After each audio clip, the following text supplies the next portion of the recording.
नमस्कार, स्वागत है आप सभी का दिव्य हिमाचल टीवी में। शाम के इस बुलेटिन में मैं शकील कुरैशी आपके साथ हाजिर हूं दिन भर के अपडेट के साथ। हिमाचल प्रदेश के प्रमुख समाचारों पर हम विस्तार से चर्चा करेंगे। कल कैबिनेट की बैठक होने वाली है। कैबिनेट की बैठक में क्या बड़ा एजेंडा जो है वो रहेगा, इसकी भी आपको हम जानकारी देंगे।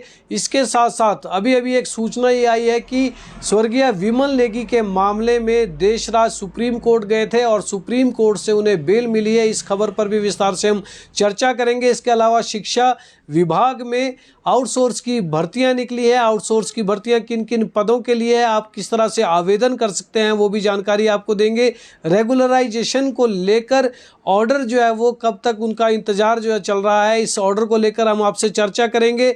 शिमला में कांग्रेस पार्टी का आज प्रदर्शन हुआ और सांसद अनुराग ठाकुर की घेराबंदी की गई, लेकिन इसके साथ साथ कांग्रेस के ही एक विधायक ने अपनी सरकार को भी कुछ नसीहत दी है, ये भी हम विस्तार से आपसे चर्चा करेंगे। इसके अलावा शिमला में एक मामला जो है वो दर्ज हुआ है पुलिस में। फर्जी नियुक्ति पत्र लेकर जो है वो एक व्यक्ति गया और अधिकारी ने जो है वो उसका मामला पुलिस में दायर करवाया है। इसकी भी विस्तार से हम जानकारी आपको देंगे। डीए एरियर को लेकर आज नारेबाजी हुई है, कहां पर ये नारेबाजी हुई इसकी भी बात करेंगे।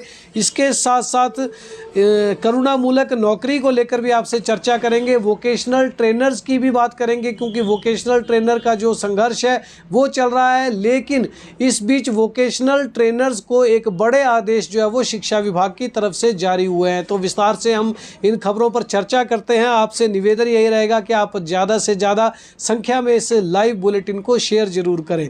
तो आज कांग्रेस पार्टी का धरना प्रदर्शन था शिमला में। डीसी ऑफिस के बाहर ये धरना दिया गया। यहाँ पर कांग्रेस पार्टी की अध्यक्ष प्रतिभा सिंह मौजूद थी। प्रदेश के उप मुख्यमंत्री मुकेश अग्निहोत्री यहाँ पर मौजूद थे। उनके अलावा लोक निर्माण मंत्री विक्रमादित्य सिंह थे और विधायक कुलदीप राठौर, हरीश जनार्था के अलावा कई दूसरे नेता और कार्यकर्ता यहाँ पर मौजूद थे। ये धरना प्रदर्शन भारतीय जनता पार्टी के खिलाफ हो रहा था, क्योंकि लोकसभा में जिस तरह से वक्फ संशोधन विधेयक को लेकर कई तरह की अनर्गल बातें, कई तरह के अपशब्द जो है वो हिमाचल प्रदेश के सांसद पर आरोप है अनुराग ठाकुर पर कि उन्होंने कांग्रेस के वरिष्ठ नेताओं के खिलाफ कुछ आपत्तिजनक टिप्पणियां की हैं, जिनकी खिलाफ नाराजगी स्वरूप जो है वो हिमाचल प्रदेश में कांग्रेस पार्टी ने धरना प्रदर्शन किया। तो शिमला में जिलाधीश कार्यालय के बाहर ये प्रदर्शन हुआ और नेताओं ने अनुराग ठाकुर को जमकर कोसा। उप मुख्यमंत्री मुकेश अग्निहोत्री ने यह बात कही कि जो भारतीय जनता पार्टी के सांसद हैं अनुराग ठाकुर, उन्हें केंद्र सरकार में, मोदी की सरकार में मंत्री पद जो है वो इस बार नहीं मिला। इसकी खींच वो जो है वो उतार रहे हैं कांग्रेस के नेताओं पर और ये चाह रहे हैं कि कांग्रेस के विपक्ष के नेताओं को जो है वो इस तरह की आपत्तिजनक बातें वो कहें, जिससे उनका आला कमान जो है वो खुश हो जाए और उन्हें भी कुर्सी नसीब हो जाए। तो इस तरह की बातें उप मुख्यमंत्री मुकेश अग्निहोत्री ने कही और उन्होंने कहा कि केंद्र में अनुराग ठाकुर को मंत्री पद नहीं मिलने की जो है वो खींच उतार रहे हैं और अनुराग ठाकुर जिस तरह का व्यवहार कर रहे हैं, जिस तरह की बातें विपक्षी दल के नेताओं के खिलाफ कर रहे हैं, उनको जो है उसको किसी भी तरह से जो है वो सहन नहीं किया जाएगा। यहाँ पर उनके खिलाफ प्रदर्शन होंगे और उनकी घेराबंदी भी की जाएगी। उन्होंने कहा कि अनुराग ठाकुर जो सांसद है, उन्होंने आज तक हिमाचल हित का मुद्दा जो है वो केंद्र में नहीं उठाया।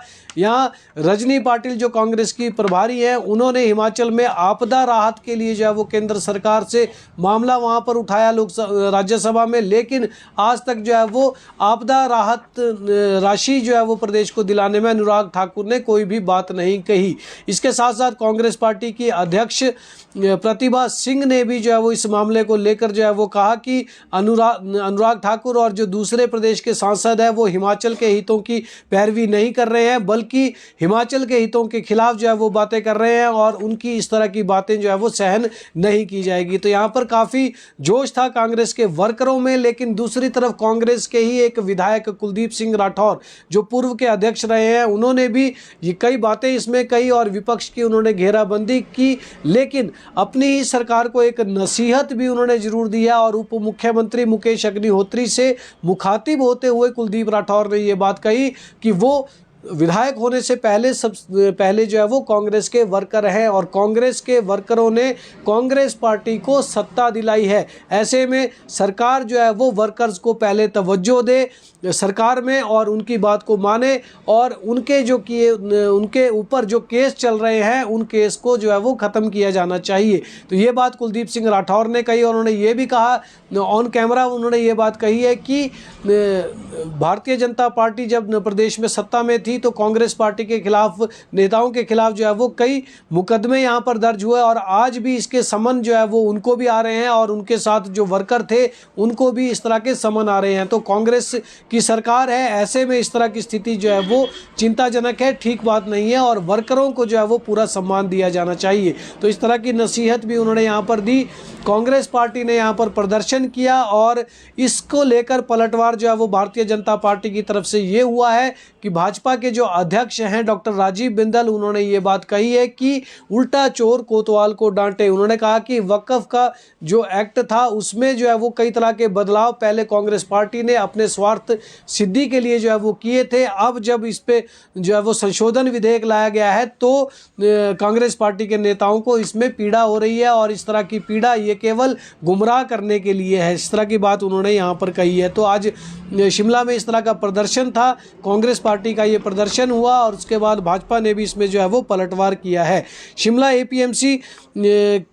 शिमला और किन्नौर एपीएमसी के जो निदेशक मंडल है उसके सदस्य इन दिनों जो है वो बाहर टूर पर गए हैं और आपको बता दें ये उनके लिए जो प्रदेश के बाहर दूसरे राज्यों में जो बड़ी मंडियां हैं वहां का ये लोग सर्वे कर रहे हैं, वहां पर क्या कुछ किया जा रहा है उसको देखने के लिए ये लोग जो है वो एक्सपोजर विजिट पर गए हुए हैं। तो वापस ये लोग जब आएंगे तो शिमला की ढली मंडी में किस तरह से काम किया जाए इसको लेकर भी जो है वो अपनी रिपोर्ट ये लोग देंगे। तो देवानंद है इनके अध्यक्ष और पवन सैनी सेक्रेटरी है, उनकी अध्यक्षता में ये लोग 12 लोग जो है वो गए हुए हैं और देश की अलग अलग मंडियों में ये लोग जो है वो पहुंच रहे हैं। इस वक्त कर्नाटक और मुंबई की मंडियों में जाकर जो है वहाँ की व्यवस्थाएं ये लोग देख रहे हैं।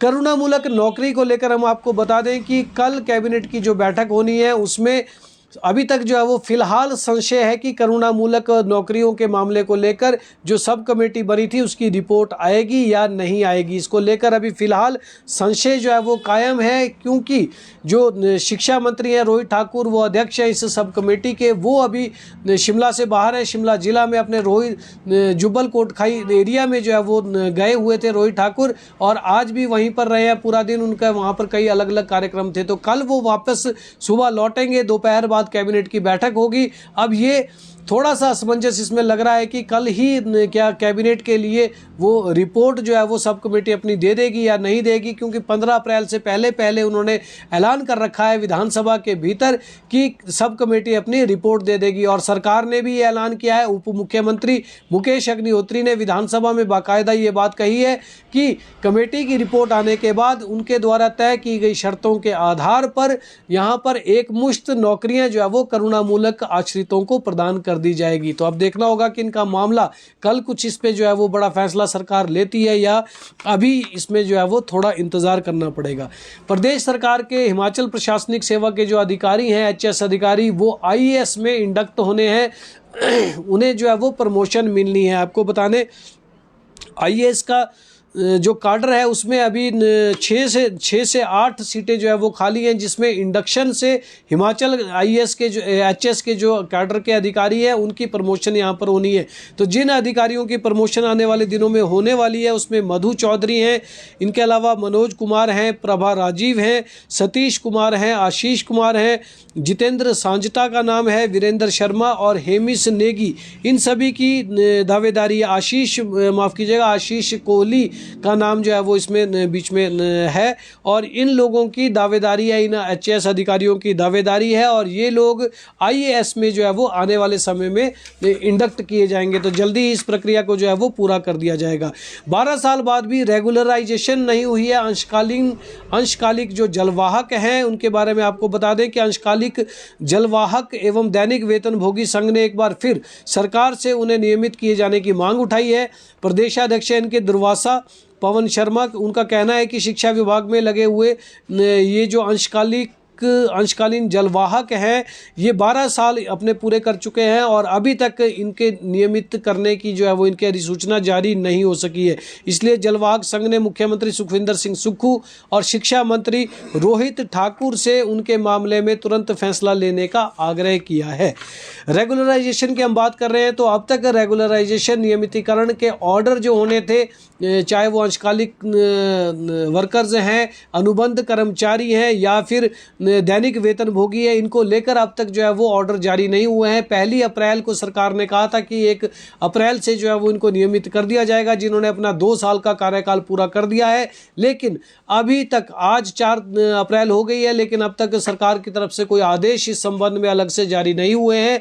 मुख्यमंत्री कल वापस लौटेंगे और मुख्यमंत्री के लौटने के बाद इस दिशा में जो है वो आगे कोई ना कोई फैसला कल होने की उम्मीद यहाँ पर नजर आ रही है। तो अंशकालीन कर्मचारी जो हैं वो 7 साल का समय उनको हो चुका है, जिन्हें दैनिक वेतन भोगी जो है वो बनाया जाना है, उसके पद पर नियमित ये लोग जो हो जाएंगे। सरकार ने साल में 31 मार्च तक की शर्त रखी है और 1 अप्रैल से जो है वो नियमित किया जाना है। पहले सितंबर में भी रेगुलराइजेशन होता था, लेकिन उसे सरकार ने बंद कर दिया है और अब 1 अप्रैल को भी अभी तक जो है वो आदेश जारी नहीं हुए। तो इससे काफ़ी ज़्यादा नाराज़गी है लोगों में और सीएम की वापसी का इंतज़ार इसमें किया जा रहा है। आज एक फर्जी नौकरी का पत्र जो है वो सामने आया है। एक मामला जो है वो पुलिस थाना छोटा शिमला में दर्ज करवाया गया है। कृषि विभाग में नौकरी के लिए एक फर्जी नियुक्ति पत्र मामला, ये हम आपको बता रहे हैं, कृषि विभाग से संबंधित आया है। छोटा शिमला पुलिस ने मामला दर्ज कर दिया है। इसकी पड़ताल जो है वो की जा रही है। उप सचिव कृषि हैं जोगी राम अत्री, इनके नाम से एफआईआर जो है वो दर्ज करवाई गई है पुलिस के पास और डीजीपी विजिलेंस को भी इस संबंध में जो है वो पत्र लिखा गया है। तो उप सचिव कृषि जो है जोगी राम अत्री ने शिकायत दर्ज करवाई है कि अनीश कुमार डाकघर जमानाबाद कांगड़ा जिला का ये रहने वाला है कि नियुक्ति के लिए उनके हस्ताक्षर वाला फर्जी पत्र संयुक्त निदेशक धर्मशाला कृषि के जो हैं उनको वहाँ पर दिया गया। जिस पद पर नियुक्ति का पत्र दिया गया वैसा कोई पद ही जो है वो धर्मशाला सर्कल के अधीन जो है वो था ही नहीं। ऐसा एक नियुक्ति पत्र दे दिया गया जो कि पोस्ट ही वहाँ पर क्रिएट नहीं है, पोस्ट उस तरह की नहीं थी। तो उससे जो है वो संदेह हुआ और इस पर जो धर्मशाला के अधिकारी हैं उन्होंने यहाँ पर बातचीत की और सेक्रेटेरिएट में जो उप सचिव हैं जोगीराम अत्री उनसे जो है वो उनके सामने ये मामला आया और जब ध्यान में मामला आया तो उन्होंने तुरंत इस मामले में एफआईआर दर्ज करवा दी है। तो उनके हस्ताक्षर वाला पत्र जो है वो संयुक्त निदेशक धर्मशाला को गया था। जिस पद पर नियुक्ति का पत्र दिया गया वैसा कोई पद ही नहीं है। इसमें निम्न श्रेणी लिपिक का पद जो है वो बताया गया, निम्न श्रेणी लिपिक का पद बताया गया जो कि विभाग में नहीं था और उसी पर जो है वो रेगुलर नियुक्ति यानी नियुक्ति इस पर नियमित आधार पर देने के जो है वो आदेश दिए गए थे। ये एक फर्जी पत्र था जिस पर फर्जी तरीके से नौकरी हथियाने का एक मामला जो है वो सामने आया है। पुलिस मामले की छानबीन कर रही है और एफआईआर जो है वो दर्ज कर ली गई है। अधिकारियों के खिलाफ कार्रवाई के जो है वो आदेश आए हैं और ये आदेश प्रदेश उच्च न्यायालय की तरफ से आए हैं। आपको बता दें हाईकोर्ट ने सड़क को पक्का करने की वचनबद्धता को पूरा नहीं करने पर लोक निर्माण विभाग के अधिकारियों के खिलाफ अवमानना की कार्रवाई करने के आदेश जारी किए हैं। ये कार्रवाई विभाग के सचिव, लोक निर्माण विभाग के जो सेक्रेटरी हैं उनके साथ साथ अधीक्षण अभियंता मंडी और कार्यकारी अभियंता करसोग के खिलाफ भी जो है वो करने के लिए निर्देश दिए गए हैं। न्यायाधीश तरलोक सिंह चौहान और न्यायाधीश सुशील कुकरेजा की खंडपीठ ने प्रार्थी हेम सिंह की याचिका पर यह आदेश जारी किए हैं और इसमें मामला ये है कि केलोधार से सियांज बगड़ा सड़क को पक्का करना था और चौड़ा करना था। इसका आश्वासन जो है वो कोर्ट के निर्देशों पर दिया गया था लेकिन उस पर कार्रवाई नहीं की गई। तो ऐसे में अब अवमानना की कार्रवाई इन अधिकारियों पर करने के आदेश जारी कर दिए हैं। हिमाचल प्रदेश के प्राइवेट बस ऑपरेटरों की बात करें तो उन्होंने जो प्राइवेट बस ऑपरेटर संघ है उसके महासचिव हैं रमेश कमल, उन्होंने सरकार को एक पत्र लिखा है और इसमें उनसे कहा है कि प्रदेश में न्यूनतम किराया बढ़ाया जाए। अगर सरकार सामान्य किराया नहीं बढ़ाना चाहती है तो कोई बात नहीं है, लेकिन न्यूनतम किराया जो दूसरे राज्यों से भी काफ़ी कम है है यहाँ पर केवल 5 रुपये न्यूनतम किराया लिया जा रहा है, तो उसे बढ़ाकर 10 से 15 रुपये किया जाए, क्योंकि 15 रुपये पंजाब में भी जो है वो वसूल किए जा रहे हैं। तो न्यूनतम किराया बढ़ोतरी की मांग ये लोग कर रहे हैं। सामान्य किराए की बढ़ोतरी इनको नहीं चाहिए। उनका कहना है कि सामान्य किराए की अगर बढ़ोतरी होती है तो इससे आम जनता पर ज़्यादा बोझ पड़ेगा, तो इसलिए न्यूनतम किराया वृद्धि की मांग इन्होंने की है। साथ ही साथ HRTC में जो महिलाओं को 50% की छूट बस किराए में दी जा रही है उसे भी तुरंत बंद करने की बात कही है, या फिर प्राइवेट ऑपरेटरों को भी सरकार इसकी एवज में मुआवजा प्रदान करे। ये कुछ डिमांडें जो है वो इन्होंने रखी हैं। और आपको बता दें 20 अप्रैल तक की चेतावनी इन्होंने दे रखी है पहले ही, और 20 अप्रैल के बाद ये लोग संघर्ष पर जो है वो उतरने की तैयारी में यहाँ पर दिख रहे हैं। मुख्यमंत्री सुखविंदर सिंह सुक्खू आज दिल्ली जो है वो वापस लौट आए हैं केरल से, ऐसा बताया जा रहा है। और कल जो है वो मुख्यमंत्री शिमला पहुंच जाएंगे। सुबह 11 बजे के करीब उनका जो है वो शिमला पहुंचने का कार्यक्रम है। दोपहर बाद कैबिनेट की बैठक होगी और कैबिनेट की बैठक में कई महत्वपूर्ण निर्णय जो है वो लिए जाएंगे। आपको हम बता दें कैबिनेट की कुछ मामलों को लेकर कि सरकार ने जो फैसले लिए हैं, अभी जो घोषणाएं सरकार ने बजट सत्र में की थी, मुख्यमंत्री सुखविंदर सिंह सुक्खू ने उन घोषणाओं को अलग अलग विभागों के माध्यम से प्रस्तावों के रूप में कैबिनेट की बैठक में कल लाया जा रहा है और उसमें बड़ी घोषणाएं यहां पर की जाएगी। इसके साथ साथ 900 करोड़ रुपए का जो एडवांस ऋण सरकार ने लेना था वो भी सरकारी खाते में आ गया है और विकास के काम में ये पैसा खर्च किया जाएगा।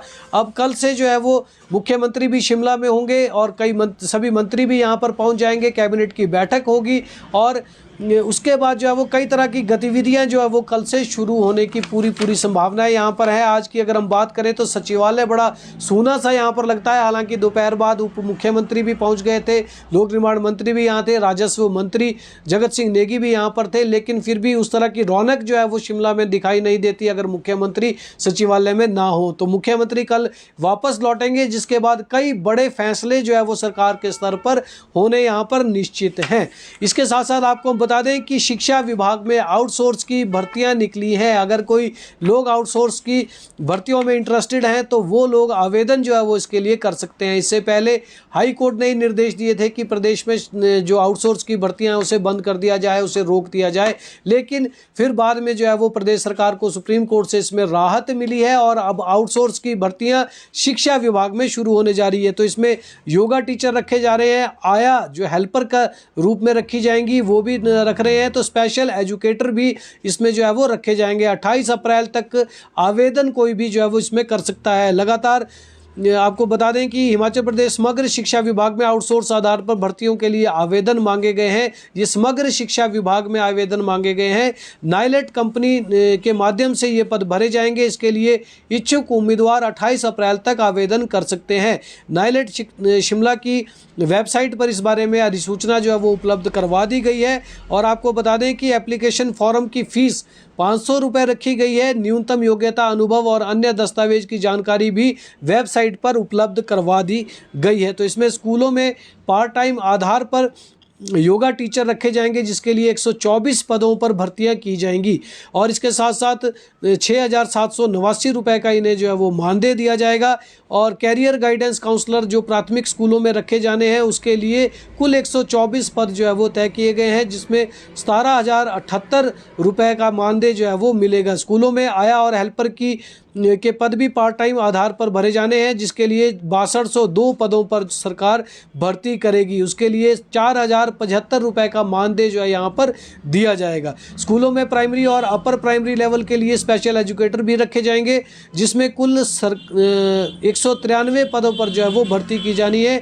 और इन आवेदकों को जो इसमें चयनित होंगे जो स्पेशल एजुकेटर, उन्हें 16,385 रुपये का मासिक मानदेय जो है वो प्राप्त होगा। तो इस तरह से आदेश जो है वो निकाले गए हैं आउटसोर्स की भर्तियों के लिए और जल्दी ही ये भर्तियां कर दी जाएंगी। 28 तारीख तक आवेदन मांगे हैं, जिसके बाद प्रक्रिया जो है वो आगे की शुरू हो जाएगी। उधर कर्मचारियों ने एरियर और डीए की मांग को लेकर, अपने वेतनमानों की मांग को लेकर जो है वो आज हिमाचल प्रदेश विश्वविद्यालय के परिसर में धरना प्रदर्शन किया है। पिछले कल हमने आपको जानकारी दी कि जो शिक्षकों के संगठन है हपुटवा, उसने आज प्रदर्शन रखा था, तो आज वहाँ पर धरना प्रदर्शन हुआ और इनकी डिमांड ये भी है कि शिक्षकों की सेवानिवृत्ति आयु को जो 60 वर्ष से बढ़ाकर 65 साल किया जाए। इसके साथ साथ 11% डीए की डिमांड इन्होंने की है। पुराना एरियर भी जो है वो इन्होंने मांगा है और ऐसा नहीं होने पर ये लोग जो है वो अपने संघर्ष को आगे तेज करेंगे, इस तरह की इन्होंने जो है वो घोषणा कर दी है। तो बड़ा संघर्ष यहाँ पर जो है वो एचपीयू के कर्मचारी शिक्षक जो है वो आगे करने के मूड में हैं। वोकेशनल ट्रेनर्स शिमला में प्रदर्शन कर रहे हैं और शिमला के चौड़ा मैदान पर आज इनका प्रदर्शन का 5वां छठा दिन था। कांग्रेस के नेता लगातार इनसे मुलाकात कर रहे हैं लेकिन अभी तक हल कोई नहीं निकला है। कल कैबिनेट की बैठक भी है और शिक्षा मंत्री भी शिमला आ जाएंगे और मुख्यमंत्री भी कल होंगे, तो कल कोई ना कोई निर्णय वोकेशनल ट्रेनर के मामले में यहाँ पर सरकार ले सकती है, ऐसी पूरी उम्मीद है। इससे पहले आज आपको हम बता दें कि वोकेशनल ट्रेनर से मिलने के लिए कांग्रेस पार्टी की जो प्रदेश अध्यक्ष हैं प्रतिभा सिंह, वो भी वहां पर पहुंची थी। पिछले कल विक्रमादित्य सिंह भी उनसे मुलाकात कर चुके हैं। हरीश जनार्था, कुलदीप राठौर ने भी मुलाकात की है और इन सभी ने आश्वस्त किया है कि सरकार वोकेशनल ट्रेनर्स का जो है वो पूरा साथ देगी और इनकी डिमांड्स को किसी भी सूरत में जो है वो पूरा किया जाएगा। ये लोग भी बातचीत करेंगे। एक बार फिर आज जो है वो आश्वासन दिया है कांग्रेस की प्रदेश अध्यक्ष, इनसे मुलाकात करके आई है और इन्होंने कहा है कि वो सरकार से इस मामले को जो है वो उठाएंगी और वोकेशनल ट्रेनर्स की जो है वो उनको राहत देने की कोशिश करेगी। लेकिन इस बीच शिक्षा विभाग की तरफ से एक निर्देश जो है वो जारी हुए हैं। वोकेशनल ट्रेनर को ऑनलाइन अटेंडेंस लगाने के जो है वो निर्देश दिए गए हैं। एक तरफ वोकेशनल ट्रेनर की हड़ताल जो है वो चल रही है शिमला के चौड़ा मैदान में, दूसरी तरफ उच्च शिक्षा निदेशालय की ओर से सभी वोकेशनल ट्रेनर को ऑनलाइन अटेंडेंस लगाने के निर्देश जारी कर दिए गए हैं। इसमें सभी डिप्टी डायरेक्टर को निर्देश जारी किए गए हैं कि वे अपने अपने स्कूलों में ये सूचना दे दें कि अभी भी वोकेशनल ट्रेनर की ऑनलाइन अटेंडेंस नहीं लग रही है, ऐसे में हाजिरी लगाना सुनिश्चित करें। तो इस तरह का एक तरफ संघर्ष चल रहा है, दूसरी तरफ हाजिरी लगानी भी जो है उनके लिए जरूरी बना दी गई है। अब किस तरह से ये मामला जो है वो हल होता है ये देखना होगा। अब क्या जो है वो मसला यहाँ पर कल उठता है, तो कल शिक्षा मंत्री के साथ इनकी बातचीत हो सकती है और मुख्यमंत्री के से भी ये लोग जो है वो हस्तक्षेप की डिमांड यहाँ पर करेंगे। ये लोग खुद के लिए स्थायी पॉलिसी की मांग कर रहे हैं। स्वर्गीय विमल नेगी जो चीफ इंजीनियर थे पावर कारपोरेशन में, उनके मामले को लेकर हम चर्चा कर लें, क्योंकि अभी जो सूचना हमारे पास आई है उसमें जो एक आरोपी इसमें कथित रूप से बताए जा रहे हैं, आरोपी देशराज, जो कि वहां पर डायरेक्टर थे, डायरेक्टर इलेक्ट्रिकल, उनके अधीन ही ये चीफ इंजीनियर के रूप में विमल नेगी काम कर रहे थे। तो उनके ऊपर कथित रूप से कई आरोप यहाँ पर लगाए गए हैं परिवार की तरफ से। अभी तक जाँच चल रही है। ओंकार शर्मा ने अभी तक अपनी जांच रिपोर्ट जो है वो तैयार नहीं की है और जांच रिपोर्ट वो 1-2 दिनों में सरकार को सौंपेंगे। उससे साथ साथ एसआईटी भी जो है वो अपनी जांच कर रही है। लेकिन जो देशराज हैं, जो वहां पर डायरेक्टर इलेक्ट्रिकल थे, कथित आरोप उनके ऊपर जो है वो लगाए गए हैं। उन्होंने पहले हाईकोर्ट में बेल के लिए अप्लाई किया था, जहां से उनकी बेल रिजेक्ट हो गई थी। अब बताया जा रहा है कि सुप्रीम कोर्ट वो गए हैं और सुप्रीम कोर्ट से आज उन्हें बेल जो है वहां से मिल गई है और इसमें राहत उन्हें जो है वो सुप्रीम कोर्ट ने दे दी है। तो 1 अप्रैल को उन्होंने सुप्रीम कोर्ट में आवेदन किया था बेल के लिए और वहां से ये बेल जो है वो फिलहाल मंजूर हो गई है। और किस तरह से ये बेल दी गई है, क्या इसमें कहा गया है, वो भी हम आपको आगे जानकारी जरूर देंगे। अभी जो है वो फौरी जानकारी यही मिली है कि देशराज को फिलहाल जो है वो बेल मिल गई है। तो इस तरह से आज की ये बुलेटिन की खबरें थी। हमने विस्तार से आपके साथ इन सभी खबरों पर जो है वो चर्चा की। आप हमारे साथ जुड़े रहे, आपका बहुत बहुत आभार। कल आपसे फिर मुखातिब होंगे, तब तक के लिए आप इजाज़त दें। देखते और पढ़ते रहें दिव्य हिमाचल।